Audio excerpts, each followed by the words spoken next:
दोस्तों नमस्कार। दोस्तों आज का वीडियो काफ़ी महत्वपूर्ण है, खासकर उन लोगों के लिए जो बेंजो सीख रहे हैं, क्योंकि आज का जो विषय है वो हम बात करने वाले हैं। बहुत से कमेंट आते हैं कि हम खुद से गाना कैसे निकालें और स्वरों की समझ कैसे करें, कैसे पहचानें कौन से गाने में कौन सी स्केल यूज हो रहा है। तो आज उन्हीं पे चर्चा करने वाले हैं। तो मैं चाहूँगा आप वीडियो को अंत तक देखते रहेंगे। हालांकि ये वीडियो आपको कुछ बोर लग सकता है, लेकिन फिर भी काफ़ी हेल्पफुल होगा आपके लिए। तो चलिए स्टार्ट करते हैं। दोस्तों आज जो मेन जो चर्चा करने वाला हूँ वो है थाट। चलिए तो देखते हैं वो 10 थाट कौन कौन से हैं। वैसे सभी का नाम मैं डिस्क्रिप्शन में लिख दूंगा और उनमें कौन कौन से स्वर यूज होते हैं उसको भी लिख दूंगा, आप नोट कर लेंगे वहाँ से देखकर। तो चलिए सबसे पहले स्टार्ट करते हैं। मैं आपको पूरे थाट के बारे में तो बताऊंगा, पूरे समय निकल जाएगा। कुछ मुख्य थाट के बारे में आपको बताऊंगा जो हमारे लिए ज़्यादा उपयोगी है। तो स्टार्ट करते हैं बिलावल थाट। तो बिलावल थाट में जो 7 स्वर होते हैं वो कौन से होते हैं वो देखते हैं। बिलावल थाट में जितने भी स्वर होते हैं वो सभी शुद्ध होते हैं, ठीक है। 7 स्वर हम इसमें खोजते हैं। ये हमारा सा है बेंजो पर। अब जहाँ पर भी जो भी हारमोनियम के स्वर सीख रहे होंगे, जिसको भी सा मानकर आप वहीं से प्रैक्टिस करेंगे। तो बेंजो पर यहाँ पर हम सा मानते हैं। तो ये हमारा सा है, रे है, ग, म, प, ध और ये नी। ये 7 स्वर यहाँ से हो गए। जितने भी है सभी शुद्ध है। तो इन्हीं 7 स्वरों पे हम क्या करेंगे, प्रैक्टिस करेंगे सारे जो जितने भी अलंकार है। और अलंकार आपको नेट में और बहुत सारे मिल जाएंगे। बहुत से अलंकार होते हैं, उसको आप इन्हीं थाटों पर प्रैक्टिस करेंगे। तो इससे क्या होगा, आपके अलग अलग थाट पे आपको उनकी स्वर कैसा है वो आसानी से समझ में आते जाएगा। और गीत कौन से गीत किस थाट पर है वो भी आपको आसानी से समझ में आने लग जाएगा जब आप प्रैक्टिस करेंगे। अभी ही इसमें कुछ एग्जाम्पल के साथ आपको बताना चाहूँगा, आप देखते रहेंगे। तो बिलावल थाट में जितने भी स्वर है वो सभी शुद्ध होते हैं, ठीक है। अब जैसे इसमें गाने की बात करते हैं तो शुद्ध स्वर में कौन कौन से गाने एक उदाहरण देता हूँ।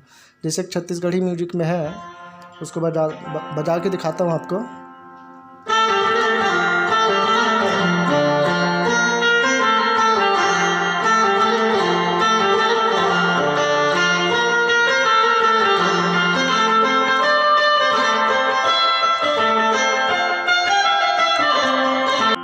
दोस्तों जो थाट होता है वो स्वरों का समूह होता है।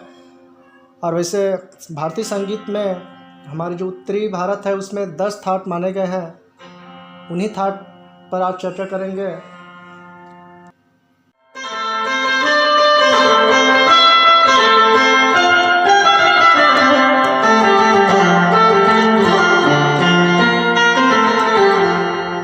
तो देखा इसमें जो म्यूजिक बजाया उसमें जितने भी स्वर है वो सभी शुद्ध स्वर है, या जितने भी यूज किया।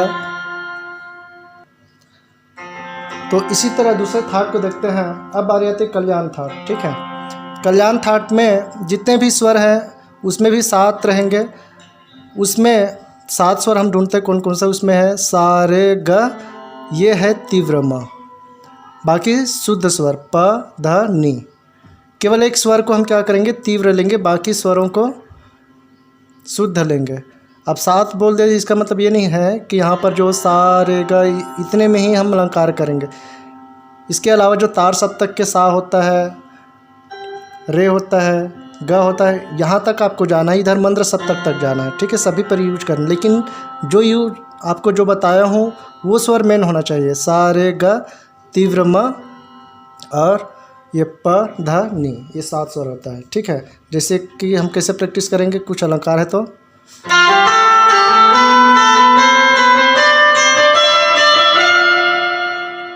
ठीक है, बहुत से अलंकार हैं, उसी पे आप प्रैक्टिस करेंगे तो आपको इसमें कुछ अंतर महसूस हो रहा होगा, ठीक है। जैसे कि हम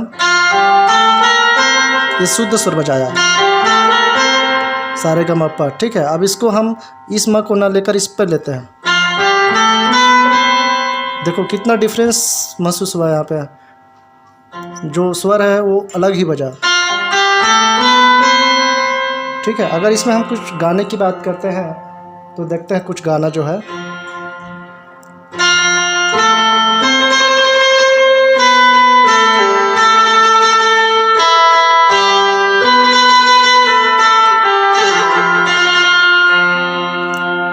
तो ये जो गाना है वो कल्याण थाट के अंतर्गत आ रहा है। इसमें तीव्र म का यूज हो रहा है, बाकी शुद्ध स्वर यूज हो रहा है। ठीक है, इसी तरह एक और थाट लेते हैं, भैरव थाट लेते हैं। ठीक है, अब भैरव थाट में देखते हैं उसमें 7 स्वर कौन कौन से हैं। इसमें 2 स्वर कोमल है, वो है रे और कोमल धा, बाकी शुद्ध स्वर है। ठीक है, 5 स्वर जो शुद्ध है उसमें 2 स्वर जो है कोमल स्वर है, कोमल रे और कोमल धा। इसमें देखते हैं इसमें सरगम बजाकर।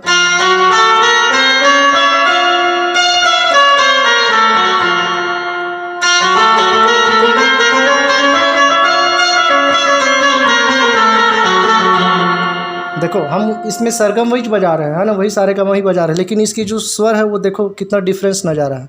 इसमें अगर कुछ गाने की बात करते हैं, देखते हैं, कुछ समझ में आ रहा होगा आपको।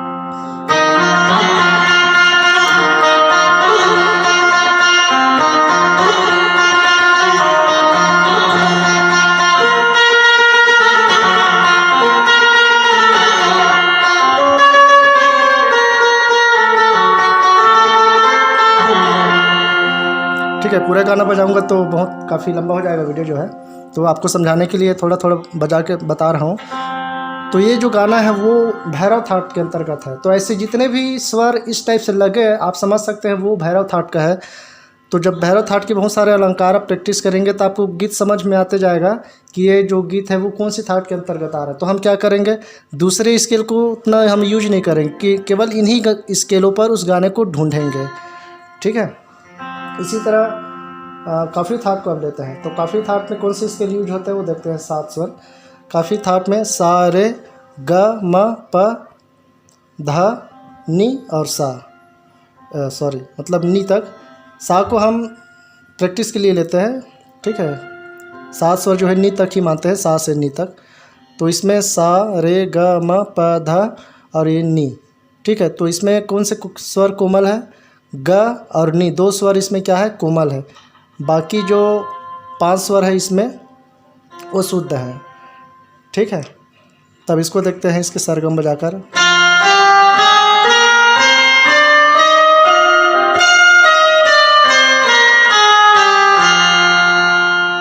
ठीक है, इसमें भी देखो सरगम हम बीच बजा रहे हैं, लेकिन इसमें भी कुछ स्वर चेंज आया होगा इसमें।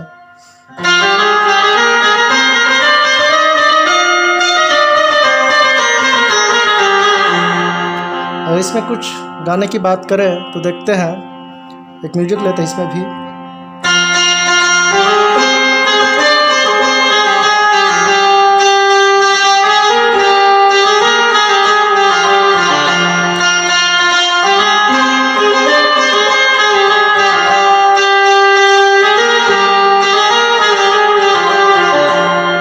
तो आप देखोगे इसमें जो भी स्केल यूज कर रहा हूँ वो काफ़ी थाट का ही है। जितने आपको स्केल बताया उन्हीं पर मेरा जो उंगली है उन्हीं पे चला है।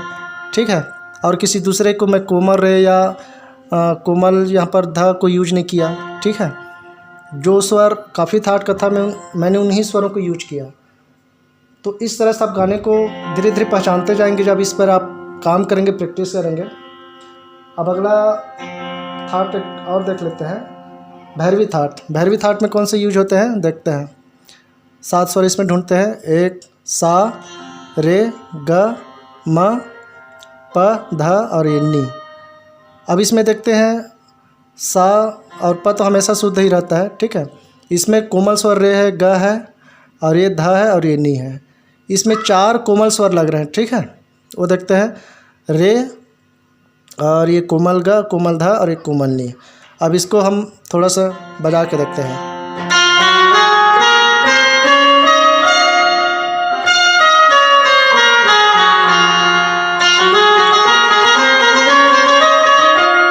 देखो इसमें भी आपको कुछ अलग ही अंतर आया होगा, ये अलग अलग टाइप से ही बज रहा है। ठीक है, अब इसमें कुछ गाने देखते हैं, जैसे कि पिछले वीडियो में एक वीडियो ही बनाया था अभी, देवा हो देवा।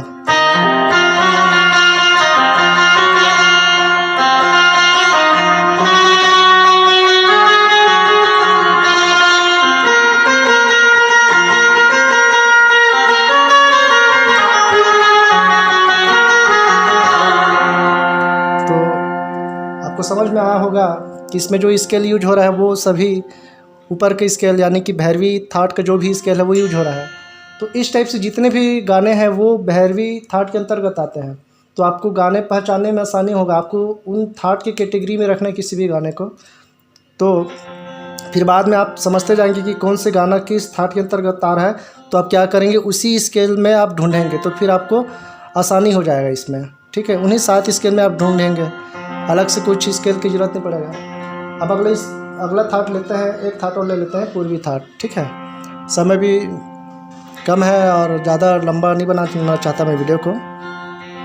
आप पूर्वी थाट में देखते हैं कौन कौन सी यूज हो रहा है।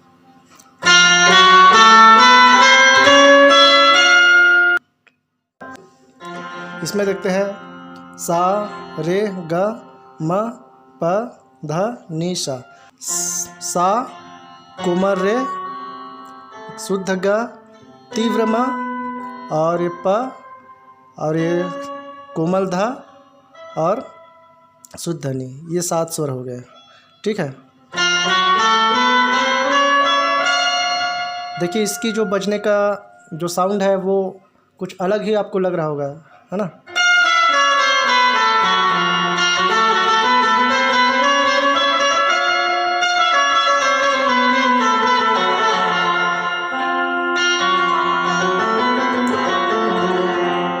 देखो हम वही सरगम बजा रहे हैं जो शुद्ध स्वर में बजाते थे, लेकिन इसमें जो है लय चेंज हो गया इसका। ठीक है, इसमें आप समझ सकते हैं ये किस गाने की ओर इशारा कर रहा है, इसका जो धुन है। एक गाना आपको इसमें बताता हूँ, वो है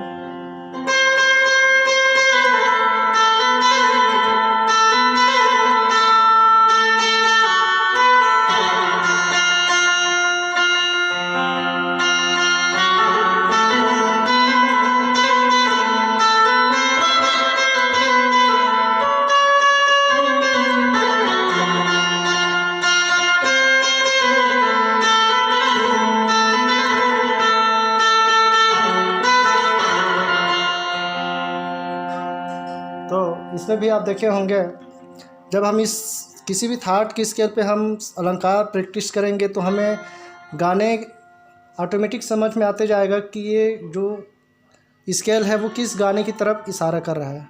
ठीक है, तो काफ़ी टाइम हो गया है, तो आज के वीडियो यहीं तक का। उम्मीद करता हूँ आपको समझ में आया होगा, और इसमें कुछ पूछना चाहते बिल्कुल आप कमेंट में पूछ सकते हैं। तो आपसे यही चाहूँगा कि जितने भी आप नए बेंजो सीखने वाले हैं वो थाट पर काम कीजिए, और डिस्क्रिप्शन में इसके जितने भी थाट हैं उनके जो स्वर यूज होंगे उनको मैं उसमें लिख देता हूँ, आप नोट कर लेंगे और उन्हीं पर आप प्रैक्टिस करेंगे। चलिए, बहुत बहुत धन्यवाद।